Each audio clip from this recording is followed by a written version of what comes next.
इबादत करते हो मगर लोगों को तकलीफ़ भी देते हो।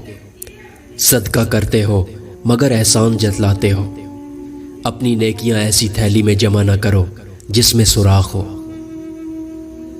ऐसा क्यों कर होता है कि हमारी आंखों की नमी किसी को भी नज़र नहीं आती, लेकिन हमारी ज़ुबान की तलखी तो सबको नज़र आती है। मोहब्बत और दोस्ती ये दोनों चीज़ें हर तूफ़ान का सामना कर सकती हैं, मगर एक चीज़ इन दोनों के टुकड़े टुकड़े कर सकती है, और वो है गलतफहमी। जो आसानी से मिल जाए वो हमेशा नहीं रहता, और जो हमेशा के लिए मिल जाए वो आसानी से नहीं मिलता। हर किसी के प्यार करने का अंदाज अलग होता है। कोई जिता देता है, कोई खामोश रहता है, और जो खामोश रहता है ज़रूरी नहीं कि वो प्यार ही नहीं करता, बल्कि ऐसे लोग आपसे ज़्यादा मोहब्बत करते हैं।